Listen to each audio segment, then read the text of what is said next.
안녕하십니까, 한상문TV입니다. 오늘은 조선일보를 보다가 중요한 내용이 있어서 장기간 꼭 기억하고 싶어서 한번 읽어보도록 하겠습니다.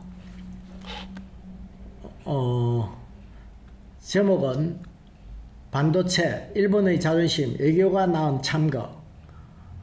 조선칼럼 노정태. 한국은 전 세계 제조업 5위, 반도체 배터리 생산 1, 2위, 대규모 군대와 방위 산업을 가진 국가다.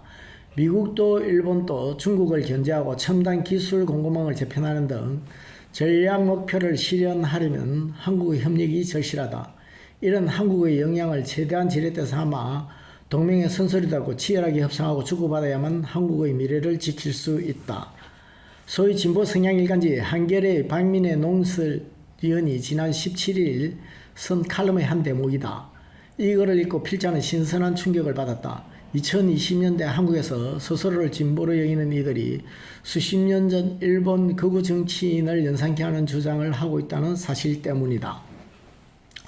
1980년대 NEC, 도시바, 히타치, 후지스, 마츠시다 등 일본 5대 메이커가 세계 반도체 시장을 호령하고 있었다. DRAM 시장에서 일본 기업 총 점유율은 80%에 근접했다. 빛나는 성취에 스스로 눈이 멀었던지 패전의 수름을 입고 살던 일본인들의 국가적 자존심이 고개를 들기 시작했다. 소니 창업주 모리타 아키오는 미국인들을 상대로 올바른 경영 기법을 가르치기 시작했고, 급기야 소설가이자 극우 정치인인 이시하라 신타로와 노라고 말할 수 있는 일본을 공제했다.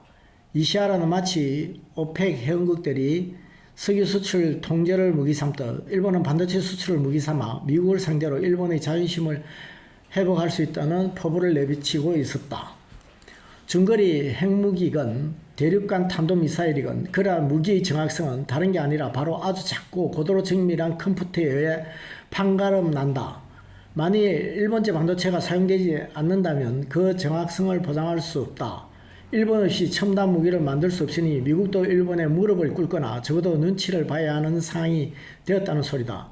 이시하라는 당차게 선언했다.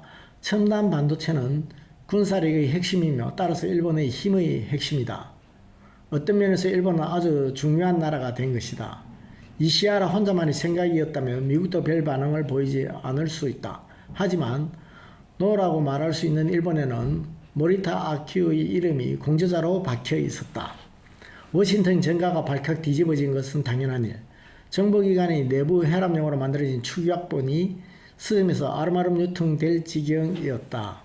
그 후의 전개는 잘 알려진 바와 같다. 미일 반도체 협정과 프라자 합의가 이어지면서 일본의 반도체 메이커들은 역사의 뒤안길로 사라졌고, 한국 기업들이 그 빈틈을 치고 들어간 결과 오늘날의 세계 경제 지도가 완성됐다.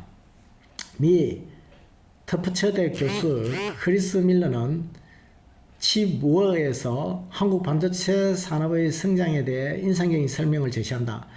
미국이 적의 적은 친구라는 판단하에 일본의 반도체 산업을 견제하려 한국을 적극 지원했다는 것이다. 인텔은 당시만 해도 기술력이 부족했던 삼성의 메모리 칩에 인텔 브랜드를 붙여서 팔 수 있도록 했다. 부두위에 몰렸던 미국 기업 마이크론은 삼성에 64KD 램의 설계를 제공하고 라이센스 생산을 허용했다. 이런 협력이 가능했던 것은 돈 때문만이 아니었다. 실리콘밸리가 축적한 메모리 반도체 기술이 한국으로 넘어올 때 워싱턴 정가는 제동을 걸지 않았다. 후방 지원에 머물렀던 일본과 달리 한국은 때로 미국보다 많은 병력을 보내면 베트남에서 함께 피를 흘린 혈맹이었다.